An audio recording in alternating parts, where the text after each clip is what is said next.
राजस्थान के जैसलमेर में 21 दिसंबर को जीएसटी काउंसिल की बैठक हुई और इस बैठक में कई अहम फैसले ले लिए गए हैं जिनका सीधा असर अब आम आदमी पर पड़ता नजर आ रहा है। ऐसे ही कई फैसलों में से एक फैसला लिया गया है पुरानी गाड़ियों की बिक्री को लेकर। तो अगर आप सेकेंड हैंड व्हीकल खरीदने वाले हैं तो अब शायद आपकी जेब पर ये भारी पड़ सकता है, क्योंकि सेकेंड हैंड व्हीकल्स की बिक्री पर अब 18% की दर से जीएसटी लगाने का फैसला कर लिया गया है और इसका सीधा असर सेकेंड हैंड गाड़ियां खरीदने वाले ग्राहकों पर पड़ सकता है।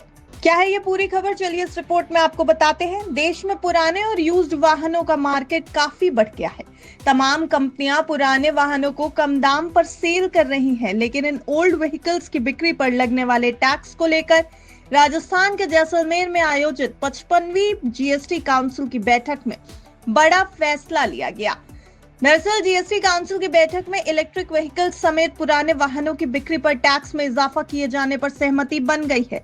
इसे 12% से बढ़ाकर 18% करने पर सहमति बनी है। बिजनेस टुडे की एक रिपोर्ट के मुताबिक बदले गए जीएसटी रेट्स कंपनियां या फिर डीलर्स द्वारा बेची गई पुरानी कारों से जुड़े लेन देन पर लागू होंगे। मतलब ये नए रेट्स मार्जिन के साथ बेचे जाने वाले और इससे सेक्टर में काम करने वाली कंपनियों द्वारा खरीदे जाने वाले वाहनों पर लागू होंगे।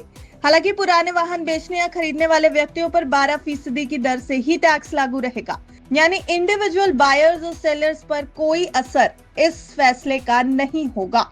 मौजूदा रेट्स की अगर बात करें तो 1200 सीसी या उससे ज्यादा की इंजन क्षमता और 4000 mm या उससे ज्यादा की लंबाई वाले पेट्रोल, एलपीजी या सीएनजी से चलने वाले वाहनों के लिए 18%, 1500 सीसी या उससे ज्यादा की इंजन क्षमता और 4000 mm या उससे ज्यादा की लंबाई वाले डीजल वाहनों के लिए 18% और 1500 सीसी से ज्यादा इंजन क्षमता वाले स्पोर्ट्स यूटिलिटी व्हीकल्स के लिए 18% जीएसटी अभी भी लगती है।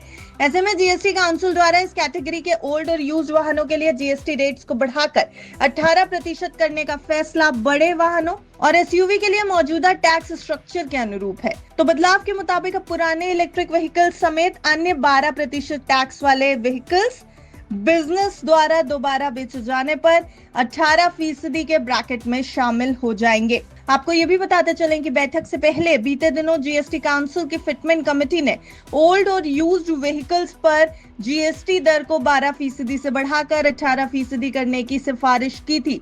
अब तक इन वाहनों पर सप्लायर के मार्जिन के आधार पर जीएसटी लागू किया जाता है, जिससे टैक्स का बोझ कंपैरेटिवली कम हो जाता है। इस फैसले की गाज सिर्फ पेट्रोल और डीजल की गाड़ियों पर ही नहीं पड़ी, पर ईवी व्हीकल्स पर भी इस फैसले का असर होता नजर आएगा। ईवी व्हीकल्स पर अभी 5% जीएसटी लगता है ताकि इस सेक्टर में ग्रोथ लाई जा सके, लेकिन अब पुरानी इलेक्ट्रिक कारों की रीसेल पर 18% जीएसटी पर सहमति बन गई है। तो इससे सेकेंड हैंड ईवी कस्टमर्स के बीच ईवी मार्केट का अट्रैक्शन कम हो सकता है और इससे डिमांड में भी कमी आ सकती है। यानी सेकेंड हैंड व्हीकल्स की मरम्मत और रखरखाव के लिए इस्तेमाल किए जाने वाले इनपुट पार्ट्स और सर्विसेज पर पहले से ही 18% की जीएसटी दर लागू होती है। हालांकि इन गाड़ियों पर अभी तक सिर्फ 5% जीएसटी लगता था, लेकिन अब ईवी व्हीकल्स की रीसेल पर भी 18% की दर से जीएसटी लगेगा।